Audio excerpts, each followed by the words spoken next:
അനുദിന ബൈബിൾ വായന നമുക്ക് ശ്രവിക്കാം.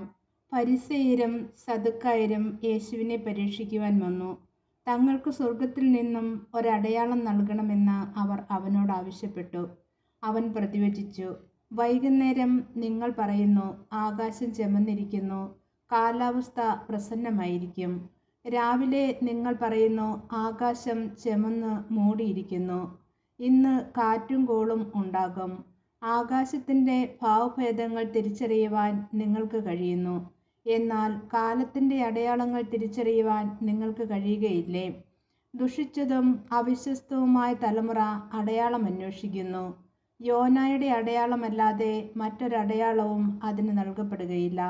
അനന്തരം അവൻ അവരെ വിട്ടുപോയി. മറുകരയിലേക്ക് പോകുമ്പോൾ അപ്പം എടുക്കുവാൻ ശിഷ്യന്മാർ മറന്നിരുന്നു. യേശു പറഞ്ഞു, ശ്രദ്ധിക്കുവിൻ, ഫരിസേയരുടെയും സദുക്കായരുടെയും പുളിമാവിനെ സൂക്ഷിച്ചുകൊള്ളുവിൻ. നാം അപ്പമൊന്നും എടുക്കാത്തത് കൊണ്ടായിരിക്കാം എന്ന് അവർ പരസ്പരം പറഞ്ഞു. യേശു ഇതറിഞ്ഞ് അവരോട് ചോദിച്ചു, അല്പവിശ്വാസികളെ, അപ്പം ഇല്ലാത്തതിനെപ്പറ്റി നിങ്ങൾ പരസ്പരം സംസാരിക്കുന്നത് എന്തിന്? നിങ്ങൾ ഗ്രഹിക്കുന്നില്ലയോ? 5000 പേരുടെ 5 അപ്പം നിങ്ങൾ ഓർമ്മിക്കുന്നില്ലേ? എത്ര കുട്ട അപ്പക്കഷ്ണങ്ങൾ നിങ്ങൾ ശേഖരിച്ചു? 4000 പേരുടെ 7 അപ്പവും നിങ്ങൾ ഓർമ്മിക്കുന്നില്ലേ? അന്ന് എത്ര കുട്ടകളാണ് നിങ്ങൾ നിറച്ചത്? ഞാൻ അപ്പത്തെപ്പറ്റിയല്ല സംസാരിച്ചതെന്ന് നിങ്ങൾ മനസ്സിലാക്കാത്തത് എന്തുകൊണ്ട്?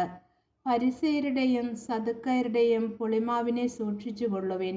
അപ്പത്തിൻ്റെ പുളിമാവിനെ പറ്റിയല്ല, ഫരിസേയരുടെയും സദുക്കായരുടെയും പ്രബോധനത്തെപ്പറ്റിയാണ് സൂക്ഷിച്ചുകൊള്ളുവാൻ അവൻ അരുളിച്ചെയ്തതെന്ന് അവർക്ക് അപ്പോൾ മനസ്സിലായി.